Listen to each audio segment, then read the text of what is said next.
Dear listeners and viewers, now I am going to explain the summary of the great play Tughlaq written by Karnad. You must be knowing about Karnad, who was born in the year 1938 and died in the year 2019. Karnad is one of the leading playwrights of contemporary India after post independence. He has incorporated history, myths, folklore, native things in his play. He was an actor, director, a screenplay writer. He has written many memorable plays. His first play, Ayati in Karnad, appeared in the year 1961. Later on, he wrote Dreams of Tipu Sultan, Nagamandala, Bali, Tughlaq, and many more. He wrote Tughlaq in the year 1964 in Karnad and later on translated himself in English in the year 1971. The main source of the play Tughlaq is the chronicles of Brani, who is also a character in the play. The play may also be considered to be a political, allegorical, and historical as well as existentialist play. For his contribution to Indian drama,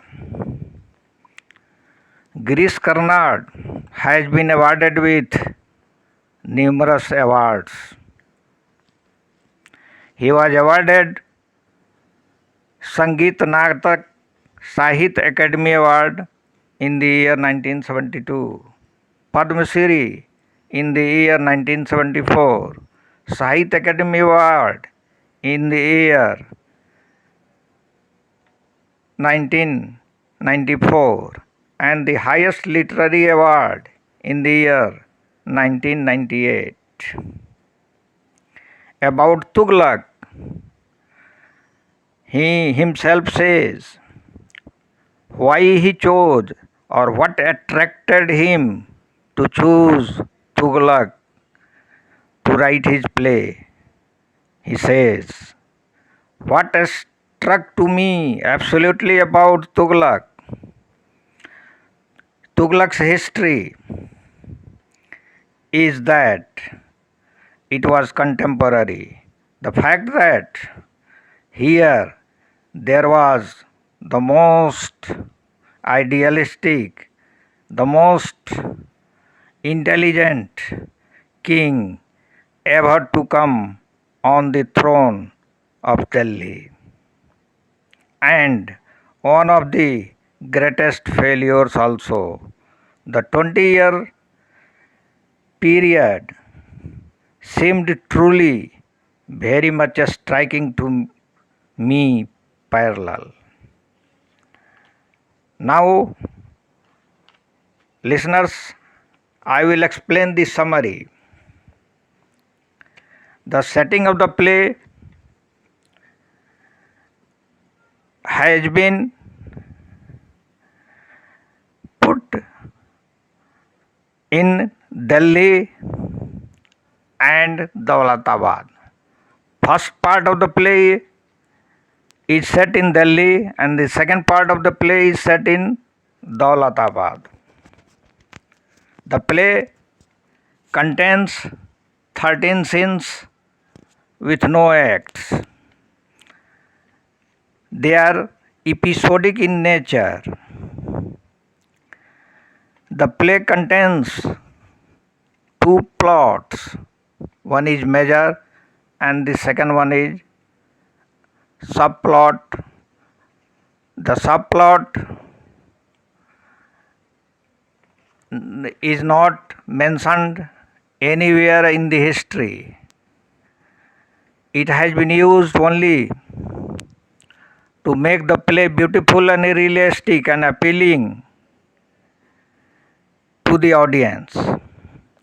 And the author has well knitted the subplot and main plot together.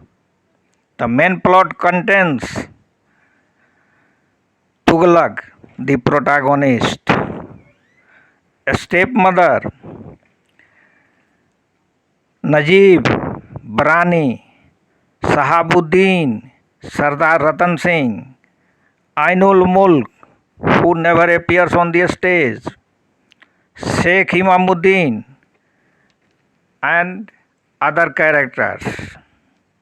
Whereas the subplot contains Aziz, Adam, Sheikh Shamsuddin, Hindu women, refugees, and other minor characters. Thus, there are as many as 50 characters, meaning thereby the play bears an army of characters. Now, we shall explain how the play begins. The play opens in the court of Sultan in Delhi, where the Chief Justice Ibn Battuta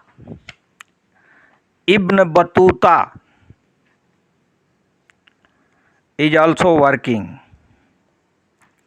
Here, the Sultan takes very important decisions on his own without thinking their implications and without listening to others.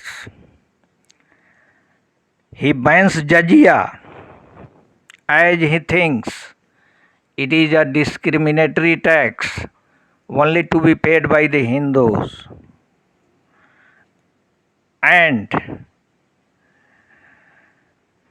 secondly, he makes compulsory 5 times prayers for the Muslims in a day. He again declares shifting of the capital from Delhi to Daulatabad, which is Devangiri at present. Sheikh Imamuddin is a foil of Tughlaq, that is, his face is similar to the Sultan. Aziz has filed a fabricated case against the Sultan, as Tughlaq himself has declared that anybody can file a case against anyone and will get justice. Aziz is a very shrewd person and Dhobi by caste. He disguises himself as Vishnu Prasad, a Brahmin, and files a case against the Sultan. In fact, the land has already been sold by the Brahmin Vishnu Prasad. But Aziz claims that the soldiers of sultans have confiscated his land. His land is freed. He is awarded 100 dinars also and a job in civil service. This is done deliberately by Tughlaq to send a message that he is a deliverer of justice, irrespective of caste and religion. The Sultan is in his drawing room. He is enjoying and playing chess with Ainul Mulk. Ainul Mulk is an Amir of Doab and is a childhood friend and a chess player also. The Sultan is himself is a great chess player. During the play, he solves a difficult problem of chess which Sultan cannot do it. This makes him very happy. But the stepmother sees Ainul Mulk and makes Sultan alert of him. Since she thinks that Ainul Mulk is not loyal to the king.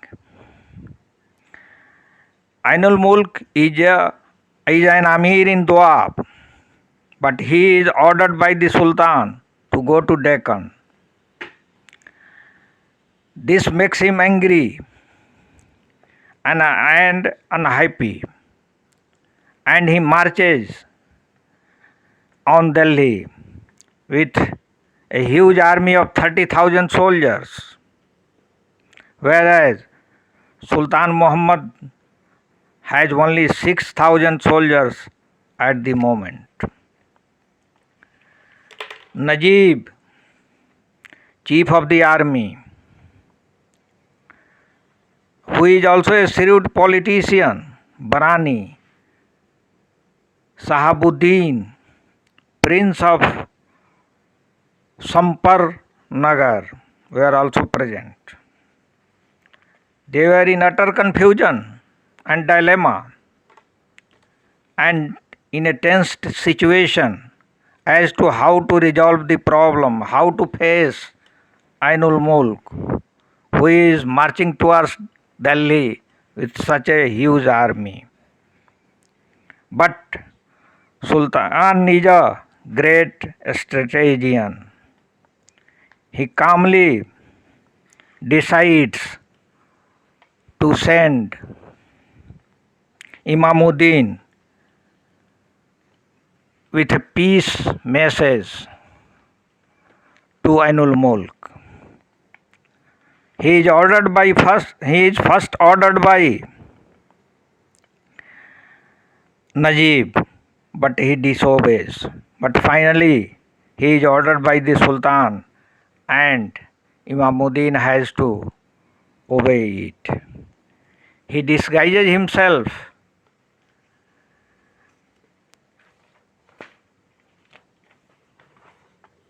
as Tughlaq. Ainul Mulk attacks him thinking that he is the real Sultan, whereas the forces of Tughlaq attacks the forces of Ainul Mulk, who is finally defeated and caught.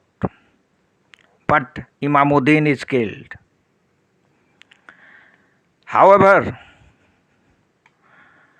Ainul Mulk is pardoned since he is a great chess player and a friend of Tughlaq since childhood. This astonishes Najib, Brani, and everyone. However, Tughlaq is very sad over the death of Imamuddin.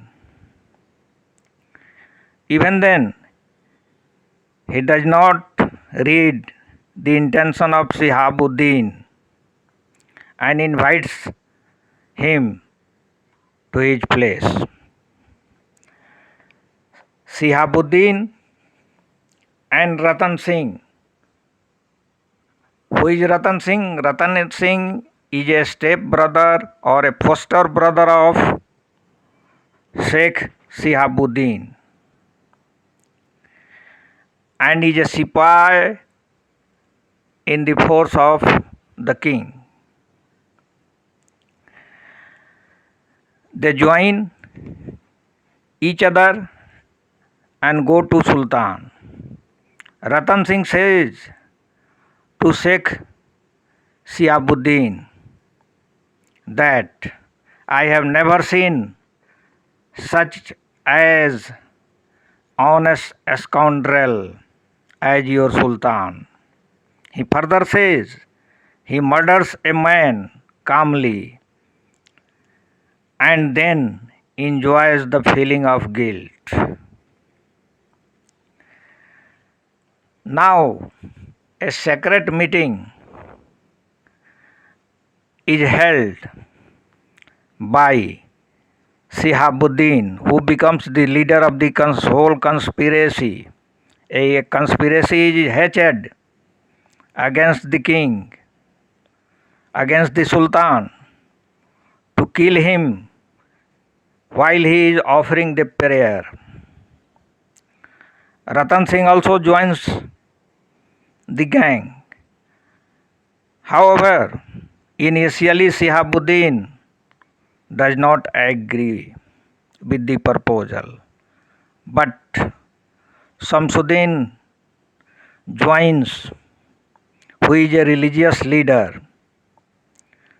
Thereafter, Shihabuddin agrees with the whole plan.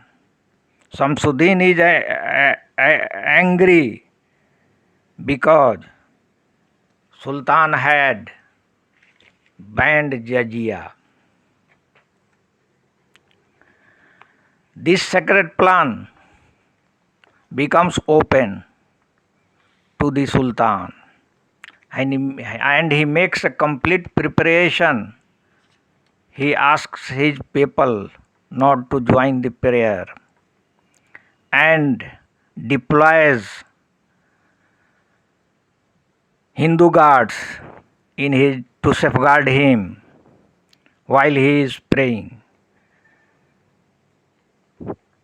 Whereas Ratan Singh says and proposes, even the prayers of the king are not in the game of politics. If we prolong the meeting, Tughlaq will be forced to pray without arms. While praying, he will be unarmed and it will be easy to kill him. But Sultan is already alert. He is attacked by Shihabuddin, who rebels and captures the Sultan. But Tughlaq is saved by Hindu guards and Tughlaq stabs him to death. Whom? It is none but Shihabuddin. And it is declared in public that Shihabuddin was killed while saving the Sultan. It is a dramatic scene, really.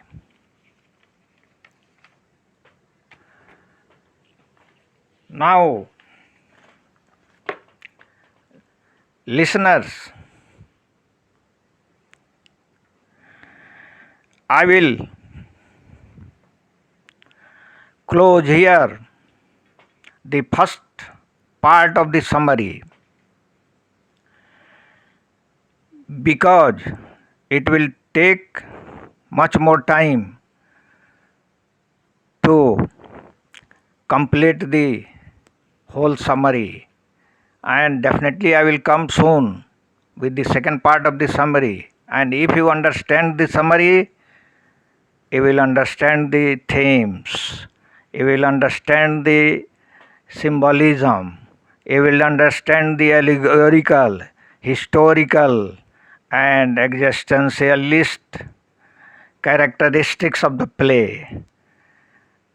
Thank you. If you like my narration, please subscribe and share with your friends and readers. Thank you. Thank you.